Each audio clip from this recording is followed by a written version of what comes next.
को ऑर्गेनाइज करने वाली जुझारू टीम, जिसका मैं मुबारकबाद के साथ शुक्रिया भी अदा करूंगा कि उन्होंने वार्ड 103 में हमारी मजलिस का ऑफिस खोलकर मजलिस की शमा जलाई है। मैं उन तमाम जियालों, उन बहादुर सिपाहियों का नामे नामी लेकर उनका शुक्रिया अदा करूंगा। यहाँ के सदर सलाउद्दीन साहब, नायब सदर डॉक्टर नदीम साहब, जनरल सेक्रेटरी अलाउद्दीन साहब, वार्ड इंचार्ज चौधरी शावेद साहब, जॉइंट सेक्रेटरी मुजाहिद साहब, SC/ST सेल के प्रेसिडेंट सचिन साहब, लीगल सेल के जिम्मेदार अनीसुद्दीन एडवोकेट साहब, मुस्तफ़ा हुसैन साहब, शेख उस्मान साहब और जनाब इजहार साहब। उसके साथ ही मेरे प्रदेश की मौजूद लीडरशिप, संगठन सचिव अब्दुल गफ्फार सिद्दीकी साहब, SDM इंचार्ज और दिल्ली प्रदेश के सचिव सैयद अनुराग इकबाल नकवी साहब, प्रदेश सचिव राजकुमार ढिलोर साहब, साबिका लीगल सेल के चेयरमैन एडवोकेट रुखसार साहब, सोशल एंड कल्चरल विंग के कन्वीनर कासिम उस्मानी साहब, IT सेल के हेड मारूफ खान साहब, वार्ड 102 के आवेदन प्रत्याशी खान साहब, यहाँ के विधानसभा अध्यक्ष बदरुद्दीन साहब और मेरे मदनपुर एक्सटेंशन के गयूर अवाम, आदाब, अस्सलाम वालेकुम व रहमतुल्लाह। दोस्तों, हिंदुस्तानी जमहूरी निज़ाम में जो सबसे खूबसूरती है वो ये है कि यहाँ का जो निज़ाम है वो एक संविधान से चलता है, और वो संविधान जिसे डॉक्टर भीमराव अंबेडकर साहब ने लिखा और जिस संविधान के तहत हर गरीब, कमज़ोर, पिछड़े, मजलूम तबके को इस बात का हक दिया गया कि आप अपनी लोकतांत्रिक तरीके से इस देश को चलाने की सत्ता में, सरकार में अपनी हिस्सेदारी, अपनी भागीदारी खुद सुनिश्चित करें। यानी हर वो तबका, हर वो इंसान, उसको संविधान ने हक दिया कि वो कोशिश करे और अपने हिस्से की, अपने इलाके की, अपनी कम्युनिटी की रहनुमाई करे और उनके जो मसाइल हैं, उनकी जो समस्याएं हैं, उनका हल पेश करे। जहाँ तक ऑल इंडिया मजलिस इत्तेहाद मुस्लिमीन का सवाल है, इसका सफर सन 1957 से हैदराबाद से शुरू होकर और आज हिंदुस्तान के मुख्तलिफ सूबों में फैल गया है। लेकिन अगर मैं हैदराबाद की ही बात करूं तो वो हैदराबाद शहर है जिसकी बहुत सारी सिमिलरिटीज दिल्ली से है। वहाँ पे भी न्यू हैदराबाद है, पुराना हैदराबाद है, सिलम हैदराबाद है, जैसा ये मदरपुर खादर जैसी कॉलोनी है ऐसी हैदराबाद में भी है। तो ऐसे हैदराबाद की खिदमत पिछले 63 साल से ये मजलिस करती चली आ रही है और इस मजलिस ने सबसे पहला हैदराबाद का मेयर दलित दिया। सबसे पहला सन 84 में जो हैदराबाद का मजलिस का मेयर बना वो दलित बना। उसके बाद आप देखेंगे कि हैदराबाद से निकल के जब पार्टी सबसे पहले महाराष्ट्र में गई तो महाराष्ट्र में सबसे पहले उसने जो अपना जो इश्तराक किया या यूं कहिए मोर्चा बनाया, साझा मोर्चा बनाया, वो बाबा साहब भीमराव अंबेडकर साहब के पोते प्रकाश अंबेडकर साहब से बनाया। और उन्हीं की मदद और तवस्सुस से, उन्हीं की बदौलत वहां पे उन्होंने 2 पहले विधायक दिए, फिर बाद में 2 और विधायक दिए। वहीं से फिर एक सांसद चुना गया। उसके बाद वो सीधे चले गए बिहार में भी हमारी जितनी पिछड़ी, बहुजन और दलित समाज था, उनके सपोर्ट से एक पूरा मोर्चा बना और उस मोर्चे ने भी एक बड़ी कामयाबी हासिल की और बिहार में हमारे 5 MLA चुनकर आए। उसके बाद वो ये मजलिस उत्तर प्रदेश आ जाती है। उत्तर प्रदेश के हालात से आप वाकिफ हैं। उत्तर प्रदेश में भी जो इस वक्त मोर्चा बना है वो हिंदुस्तान का बहुत ही मशहूर दलित नेता, बहुत ही मशहूर दलित संगठन वामन बेशराम साहब, आप उनसे खूब अच्छे तरीके से वाकिफ होंगे, और बाबू सिंह कुशवाहा साहब जो पिछड़ों के और कश्यप के और मौर्यों के बड़े नेता हैं, उनके साथ परिवर्तन भागीदार मोर्चा बनाया। और इस वक्त वो पूरे उत्तर प्रदेश के चुनाव प्रचार में गली गली कूचे कूचे घूम रहे हैं और उनकी भी यही पुकार है कि मजलूम लोगों, दलितों, पिछड़ों और मुसलमानों, एक हो जाओ। और ये जो चंद ताकतें, मनुवादी ताकतें हैं जो आपका वोट तो लेती है लेकिन आपका शोषण करती है, और जब मलाई का नंबर आता है तो ये आपस में बंदर बांट कर लेती है।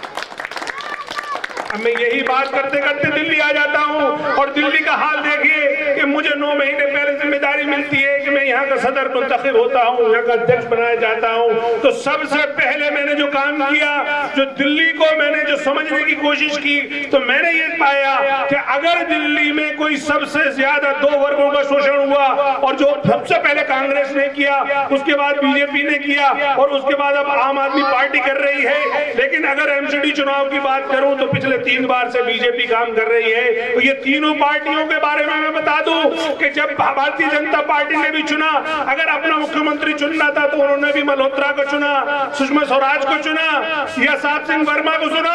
ऐसी तरीके से कांग्रेस को जब मुख्यमंत्री चुनने का नंबर आया तो उसने भी शीला दीक्षित को चुना। इसी तरीके से आम आदमी पार्टी को भी जब अपना मुख्यमंत्री चुनने का नंबर आया तो उसने अरविंद केजरीवाल को चुना, उप मुख्यमंत्री उसने डिप्टी मनीष सिसोदिया को चुना। आप लोग मुझे बताइए ये तीनों पार्टियों के किस वर्ग के लोग हैं? आप लोग मुझसे बेहतर जानते हैं कि तीनों पार्टियों के पास एक ही व्यवस्था है, वो है मनुवादी व्यवस्था। इन तीनों पार्टियों के पास एक ही फार्मूला है कि ये जो दबा कुचला वर्ग है, जो पिछड़ा वर्ग है, इसका सिर्फ वोट लो और इसे दबा के रखो, इसको पढ़ने लिखने मत दो, इसे रोजगार के मौके मत दो, वरना तो ये सरकार की बातें करेगा, ये सत्ता की बातें करेगा, ये कहेगा हमें भी ताकत चाहिए, ये दरोगा बनेगा, ये इलाके को मैनेज करेगा, ये सरकारें चलाएगा। इसलिए तीनों पार्टियां इस मामले में एक है। तो मेरे दोस्तों, बुजुर्गों, खास तौर से मेरी बहनों, आपसे मेरी दरखास्त है कि मजलिस जो है उसका एक ही नारा है कि आओ और दबे कुचले शोषित वर्ग एक हो जाओ। जाहिर बात है कि दिल्ली में ये 2 वर्ग हैं, एक मुसलमान और दूसरा दलित। मेरे भाइयों, अगर तुम 2 वर्ग एक हो गए तो अब सत्ता की चाबी आपके पास होगी, आपका मुख्यमंत्री होगा, आपका मेयर होगा, आप एमपी होंगे, आपका ऐवानों में नुमाइंदगी होगी। और आज आपके इलाके जो भीख और खैरात के भरोसे रहते हैं, यानी वो मुख्यमंत्री बनते तो हमारे वोट से हैं, लेकिन वहां पे हमारे इलाके में अगर एक छोटा सा भी काम करते हैं तो वो इतना बड़ा एहसान दिखाते हैं, बाकायदा अखबार में छपवाते हैं कि देखो हमने दलित इलाके में एक स्कूल खोल दिया। अरे कोई एहसान कर दिया? तुम्हारे बाप का पैसा है क्या? ये हम सब का पैसा है। जब वोट हमारा ज्यादा है, हमारी संख्या हमारी ज्यादा है, तो हमारे इलाकों में ही डेवलपमेंट ज्यादा होना चाहिए। मैं चूंकि ओखला में रहता हूं, और ओखला आपकी विधानसभा का एरिया है, आप चले जाइए मुस्लिम इलाकों में, एक घनी आबादी है, छोटी पतली पतली गलियां हैं, एक दूसरे के ऊपर मकान बने हुए हैं, बेतहाशा वहां पे गंदगी है, कोई सुविधा नाम की चीज नहीं है। लेकिन फिर भी वो लोग, वो ये पार्टियां मुसलमानों को बेवकूफ बनाए हुए हैं, इसी तरीके से दलितों को बेवकूफ बनाए हुए हैं। दलितों को कोई सत्ता के नाम पे कुछ नहीं है, न कोई मुख्यमंत्री है, न कोई मुख्यमंत्री है, न कोई मंत्रालय है। एक नाम का एक मंत्रालय लंगड़ा सा मुस्लिम को दे रखा है, एक लंगड़ा सा मंत्रालय किसी एक दलित को दे रखा है। तो ये केजरीवाल भी आरएसएस और बीजेपी की ही एक बी टीम है, या यूं कहिए जिस तरह से मार्केट में कहा जाता है ये छोटा रिचार्ज है।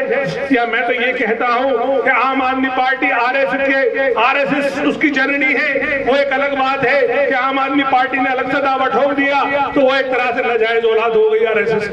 वरना तो सही बात तो ये है आरएसएस का हिस्सा है। अब आपको और हमें ये समझने की जरूरत है, ये सोचने की जरूरत है कि मजलिस जो आई है दिल्ली में इतने कम टाइम में, इसने अपने पूरे दिल्ली में अपना जाल बिछा दिया।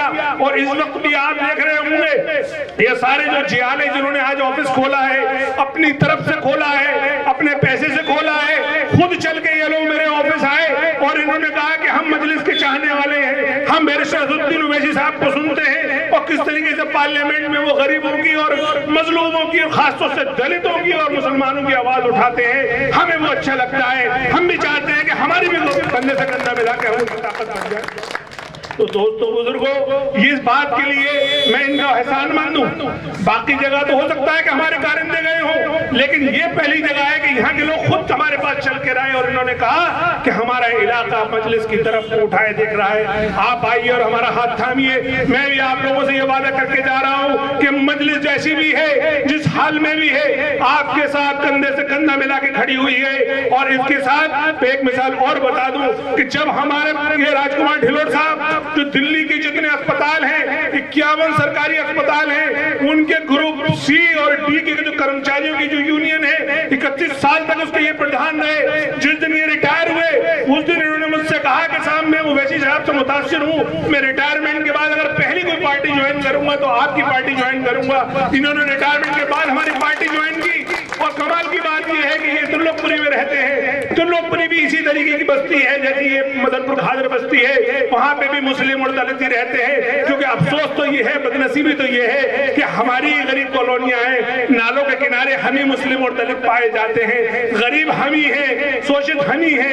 कहीं भी अभी दिल्ली में चले जाइए, जहां चमकती हुई कोठियां नजर आए तो समझ जाना ये मनोवादियों का इलाका है, ये मालदार लोगों का इलाका है। जहां पे आप झुग्गियां देखो, जहां टूटे मकान देखो, जहां पे आप नालों में खुली गंदगी बहती देखो तो समझ जाना ये मुस्लिम और दलितों की बस्तियां हैं। तो ऐसी बस्तियों में हमारे राजकुमार ढिल्लोड़ साहब काम कर रहे हैं। जितनी रात दिन मेहनत करके इन्होंने जो त्रिलोकपुरी में काम किया, कोंडली में काम किया, कमाल का काम किया।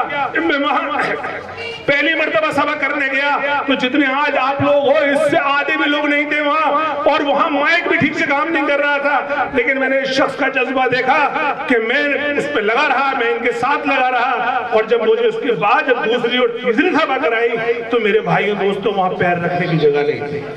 इतनी मेहनत इन्होंने की और इन दलितों में इन्होंने वो हौसला दिलाया। इन्होंने ये कहा कि जो हमारी पार्टी का पैगाम है, हमारी पार्टी का पैगाम ये है, और खासतौर से मुसलमानों से मुखातिब होकर पैगाम ये है कि मुसलमानों, अगर तुम अपनी बका चाहते हो, तुम अपनी सियासी कुव्वत चाहते हो, सियासी वकार चाहते हो, तो अपनी हैसियत पहचानो, अपने आप को सियासी तौर पर मुत्तहद कर लो। और मुत्तहद करने के लिए आपकी तरह एक और तबका, जो दलित तबका है, जो परेशान है, जो मजलूम है, उसे अपने सीने से लगा लो, अपने हिस्से की रोटी उसको दे दो, अपने से ज्यादा उसका ख्याल रखो। तो आप यकीन मानो कि दलित और मुस्लिम मिलकर आप एक सियासी कुव्वत बन जाओगे और आप ही करना होगा। तो यही चंद अल्फाज जब हमने वहां बोले तो वहां के लोगों में इंकलाब आ गया। और मैं समझता हूं यहाँ पे भी वो इंकलाब आएगा। यहाँ पे भी आपको अपनी हकीकत, अपनी हैसियत, अपनी ताकत पहचाननी होगी। मैं मुसलमानों से इसलिए ज्यादा अदबन दरख्वास्त कर रहा हूँ कि तुम्हें अपना हिस्सा 100 में से 49 करना होगा और 51 अपने दलित भाइयों को देना होगा। यही सियासत का उसूल है, यही तरीका है। क्योंकि दलित भाई जब आपका असदुद्दीन ओवैसी साहब को अपना नेता मानने को तैयार है तो तुम्हें भी अपने हिस्से का ज्यादा हिस्सा उनको देना होगा। इसी फार्मूले पे इंशाअल्लाह हम आने वाले टाइम पे चुनाव लड़ेंगे। यही हमारा फार्मूला काम करेगा। हाँ, जहां पे भी साइजेबल पॉपुलेशन होगी मुस्लिम और दलित की, मजलिस वहां से अपना कैंडिडेट खड़ा करेगी। हमारी पूरी कोशिश होगी कि जहां कम भी दलित हैं वहां हमारा कैंडिडेट दलित हो। हम चाहेंगे कि दलित हमारी रहनुमाई करे। अरे हमें जब भी मुख्यमंत्री बनाने का मौका मिलेगा तो सबसे पहले हम दलित बनाएंगे। हमें मेयर बनाने की जरूरत पड़ेगी, मेयर बनाने का जब भी मौका मिलेगा तो हम सबसे पहले दलित भाई का नाम प्रपोज करेंगे। हमें मालूम है कि इनकी दुखती रह गई मनोवादियों की, ये कांग्रेस भी आम आदमी पार्टी को हजम नहीं होगी बात, लेकिन हजम हो या ना हो हम अपनी बात कह कर रहेंगे और इंशाअल्लाह मनवा कर रहेंगे।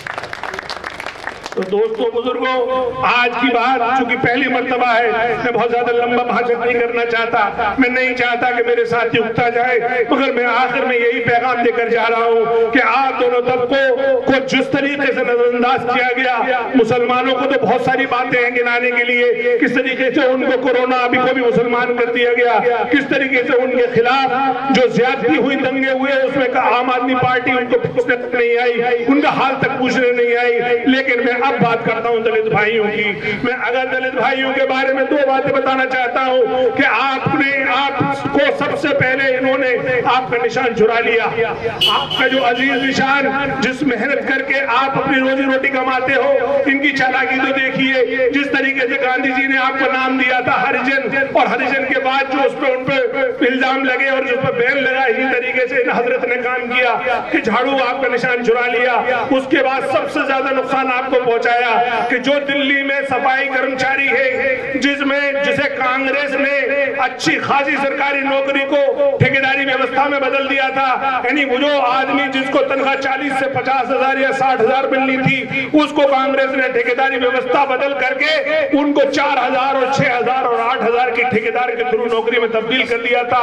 उसी व्यवस्था को और आगे बढ़ा दिया केजरीवाल ने, और इनको बढ़ा करके जितनी नौकरियां थी भी उनको भी नौकरियों को ना भरने का काम किया और उस ठेकेदारी को व्यवस्था को बढ़ाते बढ़ाते आज वो मजदूर, वो सफाई कर्मचारी जिसको सरकारी अगर नौकरी मिलती है तो उसे कम से कम 60,000 रुपए या 50,000 रुपए तनख्वाह मिलनी चाहिए, आज वो ठेकेदार की सिर्फ उसकी तनख्वाह 5,000 या 7,000 या 8,000। तो इस तरीके से आपकी जो रिप्रेजेंटेशन हर शोबे में होना चाहिए, हर डिपार्टमेंट में होना चाहिए, आरक्षण नीति के हिसाब से सारी वैकेंसी फिल होनी चाहिए, या जहां आरक्षण लागू है वहां पर नई नई वैकेंसी निकाली जानी चाहिए। लेकिन ये चूंकि बनिया बुद्धि है, बहुत मनवादी बुद्धि है, बहुत तेज बुद्धि है, इसने सिर्फ एक पासा फेंका कि मैं 200 यूनिट बिजली दूंगा, सिर्फ इसी पासे में हम लोग आ गए, इसी झांसे में हम आ गए। अरे ये अपने चेहरे को चमकाने के लिए 1200 करोड़ रुपए का इसका बजट है। सिर्फ जो इसका अखबार में फोटो लगता है अरविंद केजरीवाल का, जो एडवर्टाइजमेंट छपते हैं उसमें ये 1200 करोड़ रुपए का बजट है। लेकिन बिजली का जो सब्सिडी है सिर्फ 600 करोड़ की है। इसी तरीके से जो सबसे ज्यादा जालिमाना काम किया वो किया उन्होंने शराब के ताल्लुक से।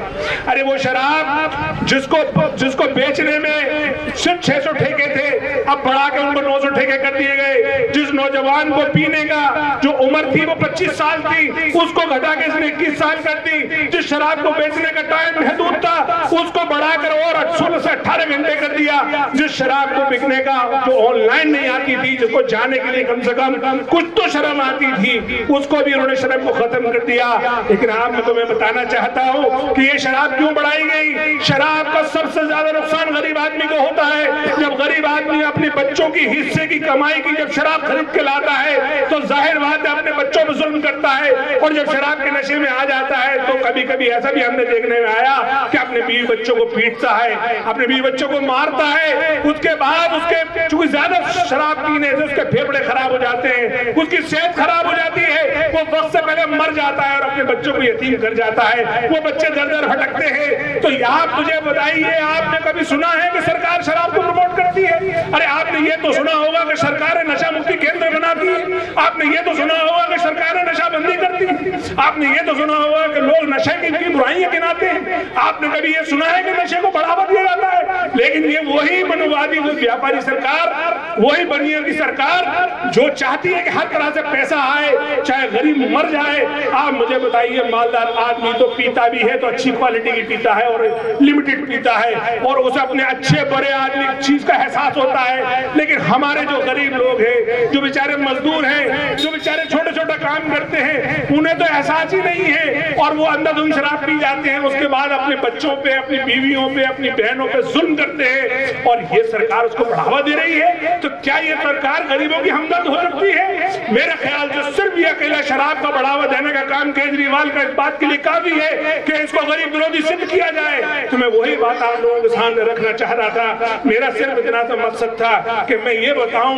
कि सिर्फ ये 200 यूनिट बिजली या और टीडीसी या थोड़ी बहुत जो उन्होंने लॉलीपॉप दिए हैं, जरूर ये हमारा हक है, उनको हमने मुख्यमंत्री बनाया है, उन्होंने हमें दिया है, तो उन्होंने अपने बाप का नहीं दिया, अपने जेब का पैसा नहीं दिया।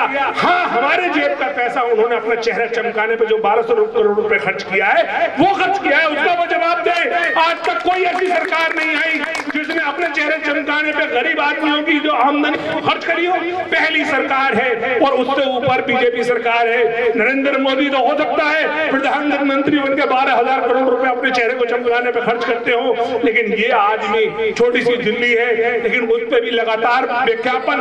आप हर बस स्टेप पे चले जाइए, आप मेट्रो पे चले जाइए, किसी खंबे पे चले जाइए, किसी भी बहाने से केजरीवाल साहब का फोटो लगा मिल जाएगा।